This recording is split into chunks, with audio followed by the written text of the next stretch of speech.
Good evening dear students. मैं doctor Neha Srivastava, assistant professor, school of agriculture.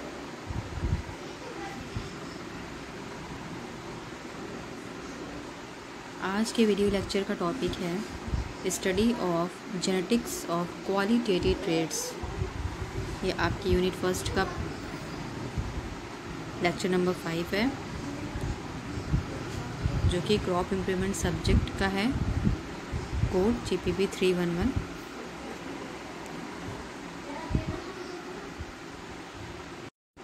Code GPP 311।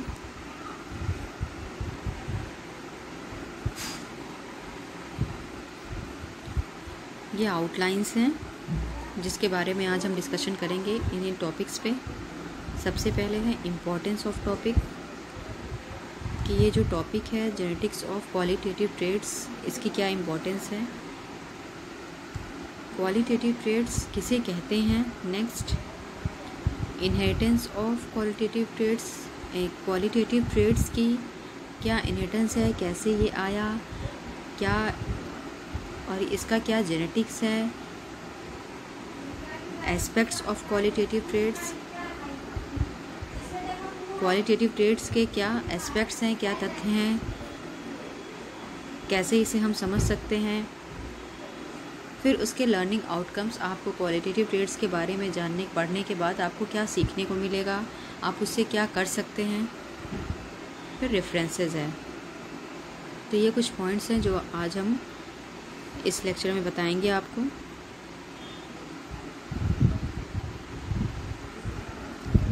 इसके पहले जो मैंने आपको वीडियो लेक्चर दिया था वो था जेनेटिक्स ऑफ क्वांटिटेटिव ट्रेड्स।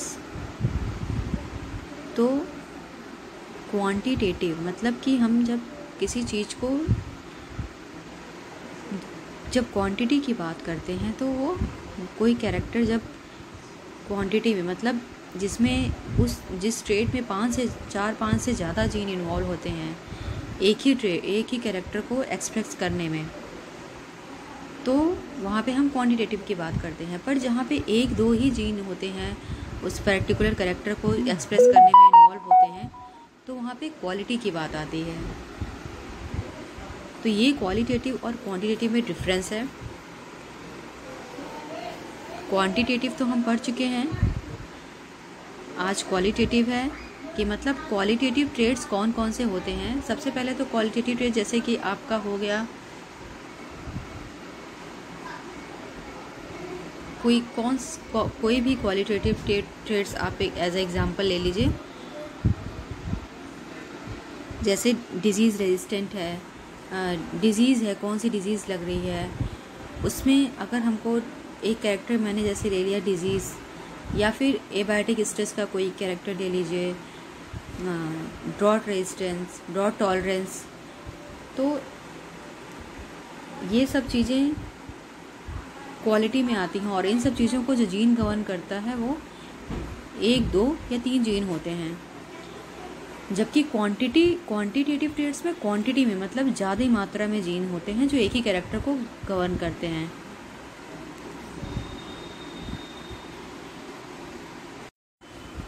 तो ये डिफरेंस है क्वांटिटी और क्वालिटी में। तो आज हम क्वालिटेटिव ट्रेड्स के बारे में पढ़ेंगे।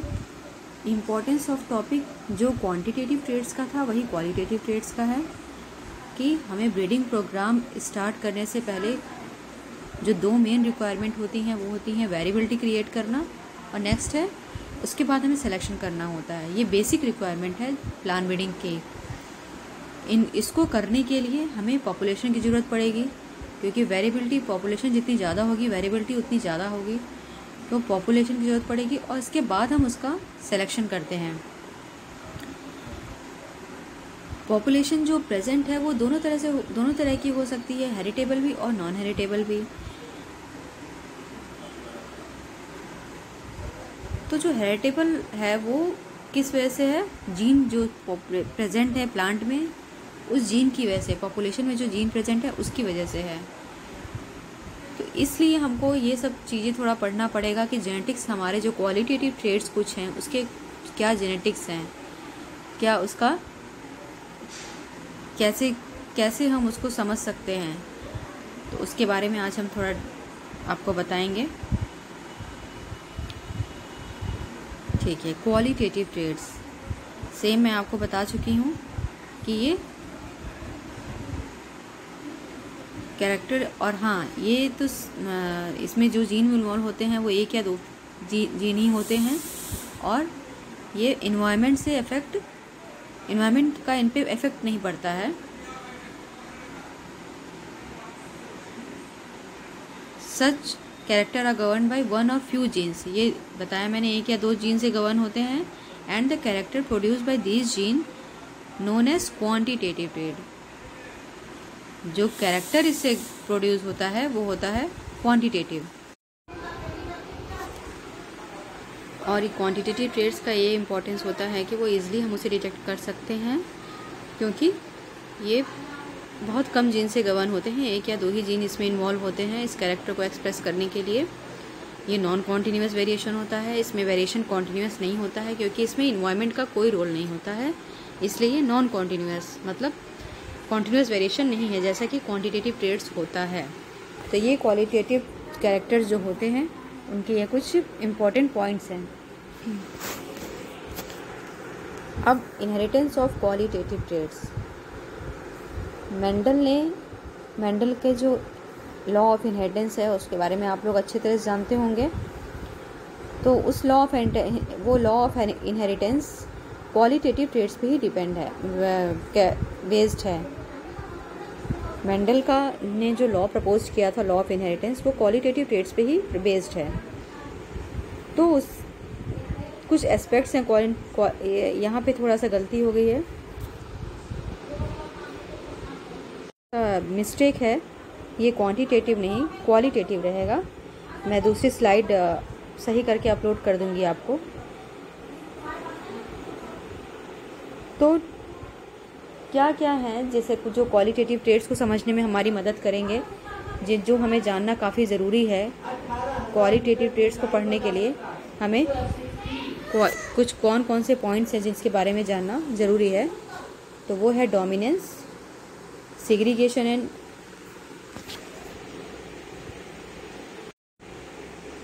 पहला है डोमिनेंस क्या होता है, दूसरा है सेग्रीगेशन एंड इंडिपेंडेंट असॉर्टमेंट, ये मेंडल के ही लॉ हैं जो आपको पढ़ने पड़ेंगे।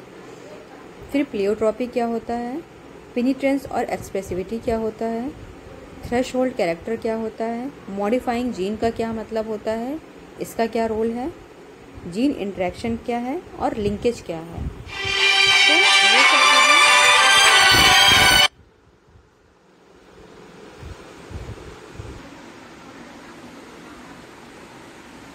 तो इन सब टॉपिक पे हम आज जो मेन डिस्कशन का टॉपिक है वो ये है हमारा कि हमें क्वालिटेटिव ट्रेड्स को पढ़ने के लिए क्या क्या चीज़ें जानने की ज़रूरत है। ठीक है, तो एक एक करके हम डिस्कस करते हैं आपसे। सबसे पहले तो डोमिनेंस क्या होता है। जब भी आप किसी भी जीन में एक डोमिनेंस एलील होता है और एक रिसेसिव एलील होता है।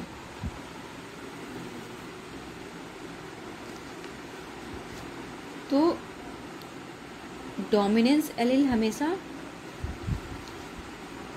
कैपिटल लेटर से डिनोट करते हैं डोमिनेंस को, और रिसेसिव को हमेशा स्मॉल लेटर से करते हैं।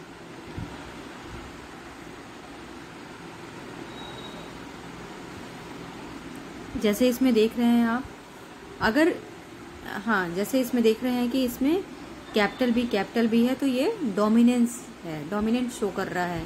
कैपिटल भी स्मॉल भी है तो ये भी डोमिनेंट शो कर रहा है, क्योंकि डोमिनेंट की प्रेजेंस में रिसेसिव अपने आप को एक्सप्रेस नहीं कर पाता है। रिसेसिव एलील जो होता है वो अपने आप को F1 जनरेशन में एक्सप्रेस नहीं कर पाता है। तो यहाँ पे भी ये डोमिनेंट है और फ्लावर उसी पर्पल ही कलर का है। यहाँ पे भी कैपिटल भी स्मॉल भी है तो भी ये भी डोमिनेंस जी।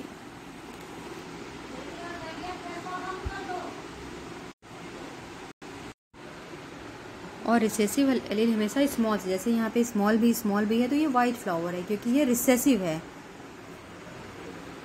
तो ये होते हैं डोमिनेंस और तो हर कैरेक्टर का एक अल्टरनेटिव फॉर्म होता है।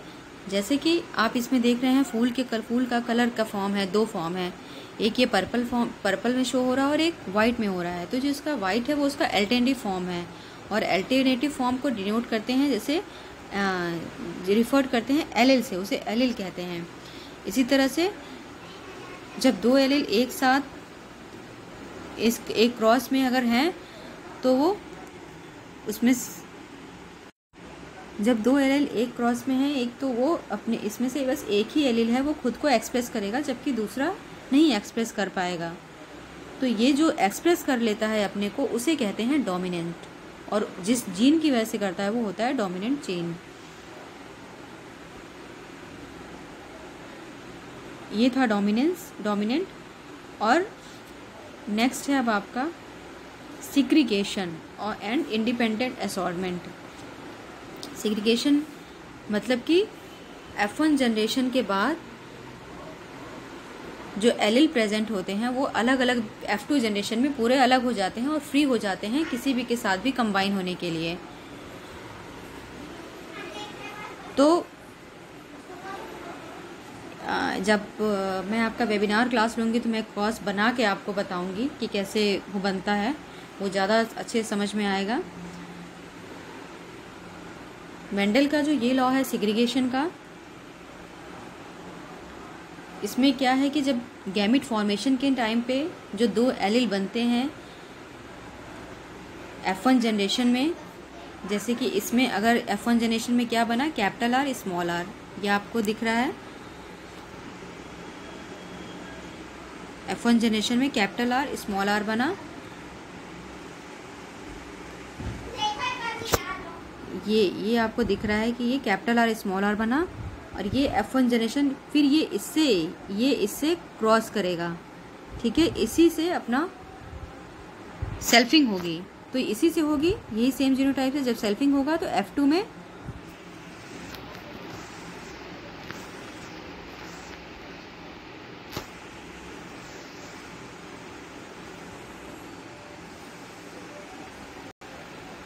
जब सेल्फिंग होगी तो F2 में हमें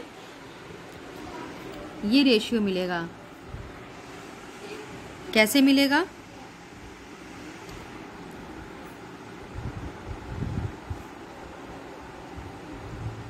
F1 में हमको इससे क्रॉस कराना है तो F2 में हमें, मैं यहीं पे बना के आपको दिखाती हूँ।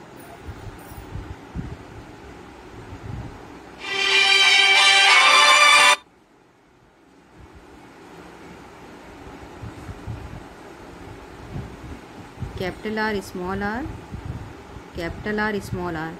अब हम इससे इसका, इस आर से इस आर का क्रॉस कराएंगे, इस आर से इसका कराएंगे, फिर इससे इसका कराएंगे। क्लियर है? तो अभी हम इस आर से इस आर का कराएंगे तो हमें यहाँ पे मिलेगा कैपिटल आर। फिर जब हम इससे इसका कराएंगे तो कैपिटल आर स्मॉल आर, फिर नीचे वाले आर से फिर कैपिटल आर, तो फिर ये और ये। तो यहाँ पे कितने तरह का हमें मिला, कैपिटल आर मीन्स ये आपको हो गया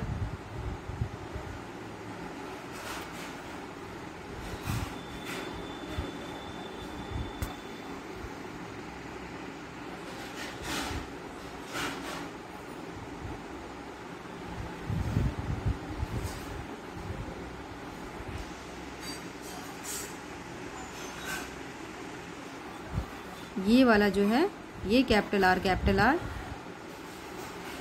और ये वाला और ये तीनों एक तरह के हैं क्योंकि इसमें डोमिनेंट जीन है प्रेजेंट है। जब डोमिनेंट जीन प्रेजेंट है तो ये और ये तीनों एक तरह हैं क्योंकि इसमें डोमिनेंट जीन प्रेजेंट है। जब डोमिनेंट जीन प्रेजेंट है तो ये तीनों एक तरह के हुए, एक तरह का फिनोटाइप हुआ। तो ये आर मीन्स ग्रीन कलर, तो ये ग्रीन कलर ही शो करेगा, राउंड सीड ही रहेगा। ये आर मीन्स राउंड सीड, तो ये राउंड सीड रहेगा। और स्मॉल आर मीन्स रिंकल्ड, तो यहाँ पे ये स्मॉल आर है, ये रिंकल्ड सीड है। तो ये तीनों राउंड सीड हो गए। और ये जो आपका एक ये वाला आर है, ये स्मॉल आर जो ये रिसेसिव कंडीशन में है, मतलब होमोजाइगोट रिसेसिव है, तो ये अपने को अब एक्सप्रेस करेगा और ये रिंकल्ड हो जाएगा। तो ये इस तरह से ये क्रॉस बनता है और हमें तब रेशियो पता चलता है कि कितना रेशियो है। तो अभी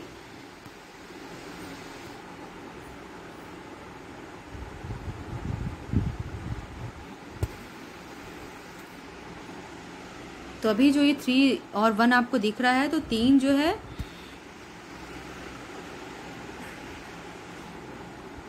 ये 3 जो है ये आपका, ये 3 ये आपका है राउंड सीट, और ये 1 जो है ये है रिंकल्ड सीट, क्योंकि तीनों में डोमिनेंट जीन था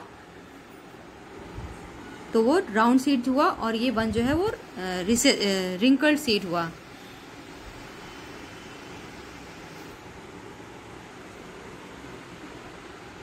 तो ये सिग्रीगेट हो गया, F2 जनरेशन में ये सिग्रीगेट हो गया और एक दूसरे से कंबाइन होकर के क्रॉस बनाया, और ये फिनोटाइप जो फिनोटाइपिक रेशियो आया वो 3:1 का आया। इसी तरह से एक एग्जांपल येलो सीट का दिया है। तो ये है लॉ ऑफ सिग्रीगेशन। मीन्स जो 2 एलील प्रेजेंट होते हैं जीन में वो सिग्रीगेट कर जाते हैं F2 जनरेशन में, और रैंडम यूनियन बना लेते हैं एक दूसरे के साथ गैमेट प्रोड्यूस करने के लिए। अलग अलग ये जो गैमेट हैं वो अलग अलग तरीके जाइगोट बनाने के लिए रैंडम यूनियन बना लेते हैं। रैंडमली कहीं से भी किसी भी गैमेट के साथ यूनियन बना करके एक दूसरा जाइगोट बनाते हैं। तो जो हमें 2 तरह के फिनोटाइप का रिजल्ट जिससे मिलता है, एक राउंड और एक रिंकल्ड। ये है सिग्रीगेशन एंड इंडिपेंडेंट, मतलब कि जो गैमेट है वो आज़ाद हैं अपना जाइगोट मतलब क्रॉस बनाने, जाइगोट डेवलप करने के लिए। ये है मोनोहाइब्रिड क्रॉस का एक एग्जांपल। मोनोहाइब्रिड मतलब यहाँ पर हम सिर्फ एक जीन की बात कर रहे हैं और एक ही कैरेक्टर की बात कर रहे हैं, तो ये मोनोहाइब्रिड क्रॉस है। मोनोहाइब्रिड क्रॉस का एग्जांपल है। सिर्फ एक जीन यहाँ रिस्पॉन्सिबल है एक कैरेक्टर के लिए। ठीक है, अब नेक्स्ट है मेरा प्लियोट्रॉपी। प्लियोट्रॉपी मीन्स जब एक जीन बहुत ज़्यादा कैरेक्टर को गवर्न करता है तो उसे कहते हैं प्लियोट्रॉपी। यहाँ पे एग्जांपल आपको इमेज से पता चल रहा होगा, जीन फीचर 1, फीचर 2, फीचर 3, मतलब एक ही जीन 3-4 कैरेक्टर को गवर्न कर रहा है, तो इसीलिए इसको कहते हैं प्लियोट्रॉपी, मतलब कि एक जीन 3-4 कैरेक्टर को गवर्न कर रहा है।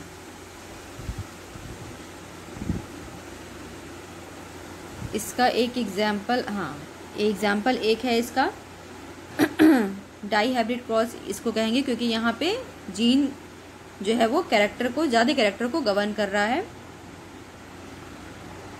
डाई हाइब्रिड है क्योंकि यहाँ पे 2 जीन है,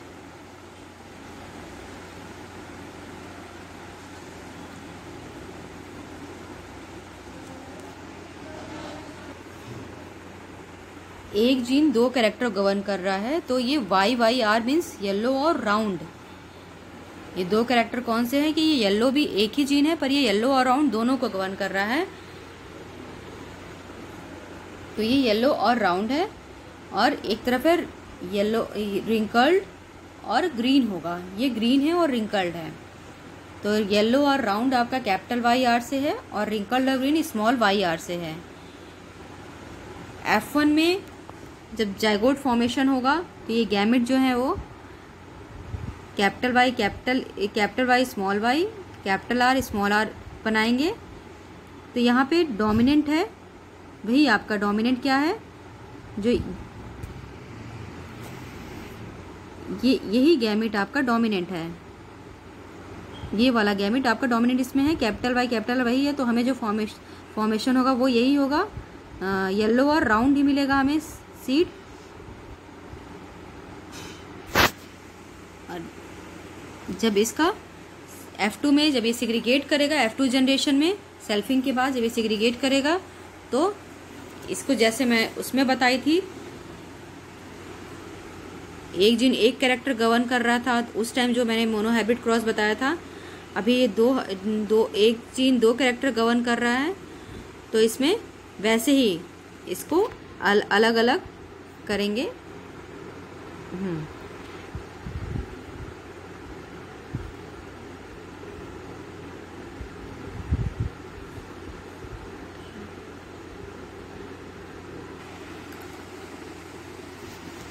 तो यहाँ पे हम अगर इसका सेल्फिंग कराते हैं तो ये वाला वाई आर इससे करेंगे तो ये आपका ऐसे है,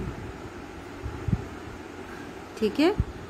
और ये इसका इससे कराएंगे, फिर इसी का इससे कर लिखेंगे। तो ये जब इसका इससे कराएंगे तो कैपिटल वाई स्मॉल वाई हुआ, जो कि यहाँ लिखा हुआ है। फिर जब इसका इससे कराएंगे, सॉरी,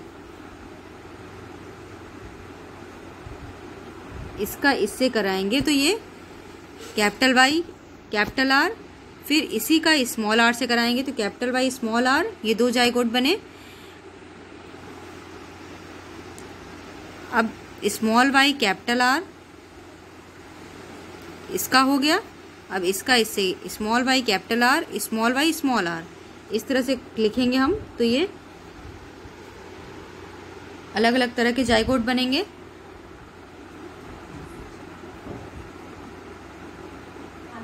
अब इसको कराएंगे इसमें, तो इसका इससे क्रॉस कराएंगे, इसका इससे क्रॉस, इसका सब बारी बारी सबका कराएंगे तो हमें फर्स्ट लाइन मिलेगी।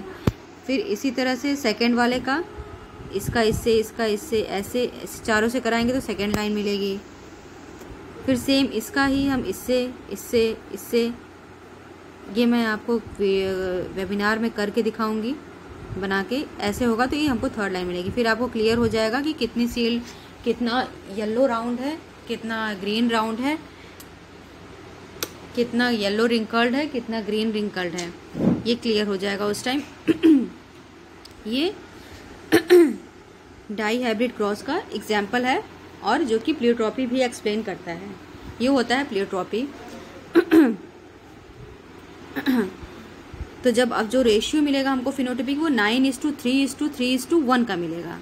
9 जो है वो येलो राउंड सीड होंगे, 3 ग्रीन राउंड होंगे, 3 येलो रिंकल्ड होंगे और 1 ग्रीन रिंकल्ड होंगे। तो आप ये देखिए एक ही जीन कितने तरह के जाइगोट फॉर्मेशन कर रहा है और वो कितने तरह के सीड हमको उससे देखने, कितने तरह के सीड के कलर और शेप देखने को मिल रहे हैं। नेक्स्ट है जीन इंटरेक्शन। हाँ, जीन इंटरेक्शन से पहले एक है पेनिट्रेसी एंड एक्सप्रेसिविटी। मतलब कि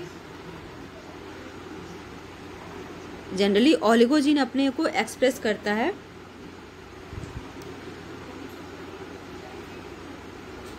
पर कभी कभी कोई ओलिगोजीन अपने को एक्सप्रेस नहीं कर पाता है, तो वैसे जीन को हम कहते हैं इनकम्प्लीट पेनिट्रेंस। और तो ये इसलिए पेनिट्रेंस जो है वो क्या है, कैसी एबिलिटी है, वो एक एबिलिटी है जीन की कि वो खुद को एक्सप्रेस कर पा रहा है कि नहीं उस एप्रोप्रिएट। तो पेनिट्रेसी क्या है, वो एक एबिलिटी है जीन की कि वो खुद को जिस कंडीशन में वो है उसमें वो खुद को एक्सप्रेस कर पा रहा है या नहीं, ये होता है पेनिट्रेसी। जैसे कि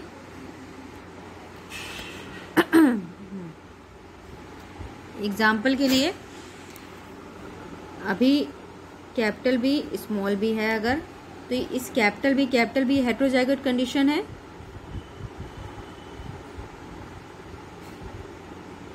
हेट्रोजाइगोट, और स्मॉल बी है तो ये होमो है,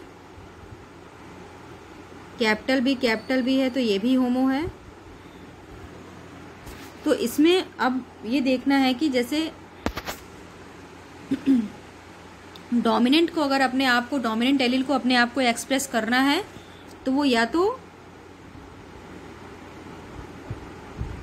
तो इस कंडीशन में होना चाहिए डोमिनेंट, या तो ये डोमिनेंट रहेगा, हेट्रोजाइगोट डोमिनेंट रहेगा तभी अपने को एक्सप्रेस कर पाएगा, या तो होमोजाइगोटिक कंडीशन में रहेगा तो अपने को एक्सप्रेस कर पाएगा।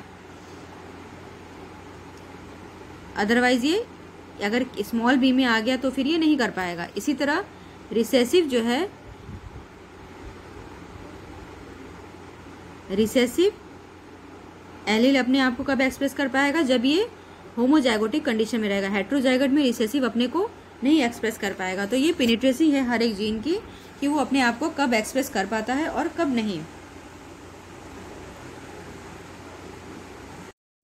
जब 8 डिग्री सेल्सियस से कम टेम्परेचर रहता है तभी वो अपने को एक्सप्रेस कर पाता है, एल्बिनो सीड प्रोड्यूस करता है सीडलिंग, अदरवाइज वो नहीं करता है। जब temperature more than 90 degree Celsius उससे ज़्यादा हो जाता है तो वो normal seedling, normal green seedling develop करता है।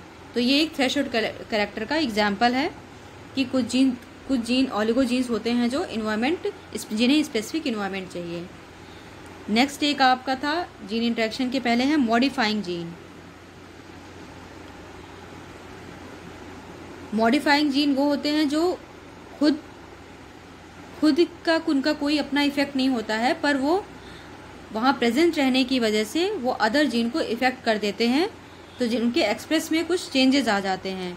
वो होता है उनके मतलब उनके एक्सप्रेशन में चेंजेस आ जाते हैं, तो इसलिए उसको मॉडिफाइंग जीन कहते हैं, क्योंकि वो उन जीन का खुद का अपना कोई एक्सप्रेशन नहीं होता है। वो खुद कोई काम खुद के लिए नहीं कुछ करते हैं, पर अदर जीन को वो उनके एक्सप्रेशन को इंक्रीज या डिक्रीज करते हैं, ऑलिगो जीन जो होते हैं। तो इसलिए इसको मॉडिफाइंग जीन कहते हैं। नेक्स्ट है अब आपका जीन इंटरेक्शन। जीन इंटरेक्शन जब किसी कैरेक्टर के लिए 2 या उससे ज़्यादा जीन रिस्पॉन्स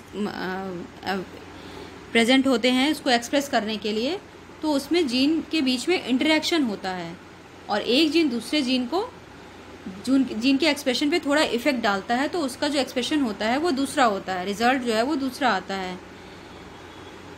जैसे कि राइस की एक वैरायटी है, उसमें 2 डोमिनेंट जीन है एक ही कैरेक्टर के लिए।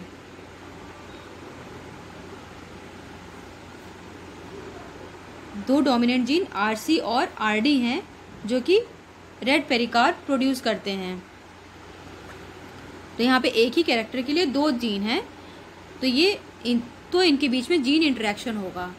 और जीन इंटरेक्शन काफ़ी तरह का होता है, कॉम्प्लीमेंट्री जीन एक्शन, सप्लीमेंट्री। तो ये अलग अलग इसका इफेक्ट होता है कि कॉम्प्लीमेंट्री में क्या होता है, सप्लीमेंट्री में क्या होता है, कि क्या किस रेशियो में बनता है।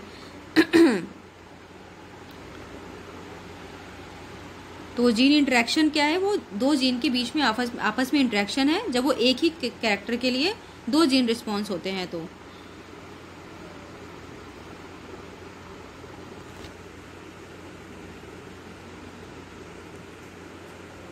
नेक्स्ट है आपका लिंकेज।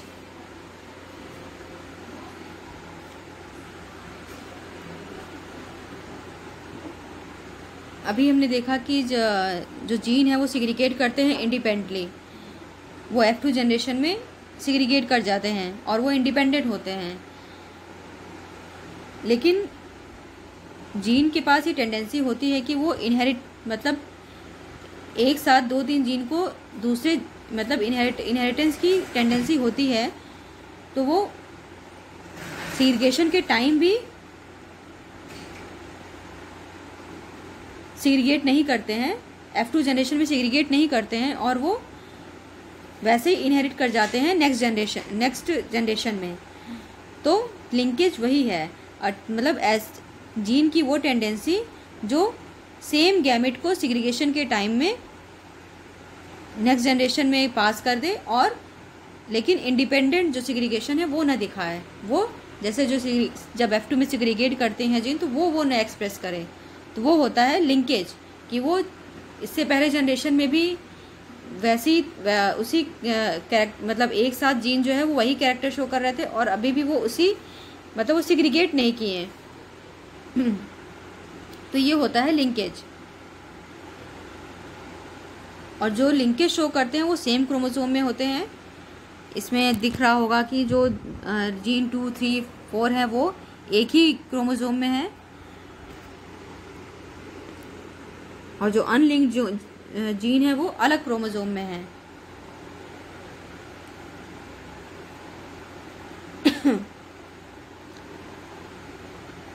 तो ये लिंकेज है।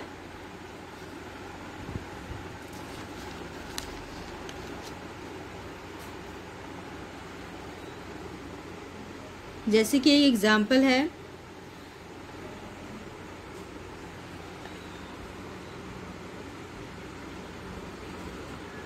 डिजीज रेजिस्टेंस का स्टेम रस्ट और लूज स्मट के जो जीन है बार्ली में वो क्लोजली लिंक्ड है एक दूसरे से, मतलब क्लोजली लिंक्ड है।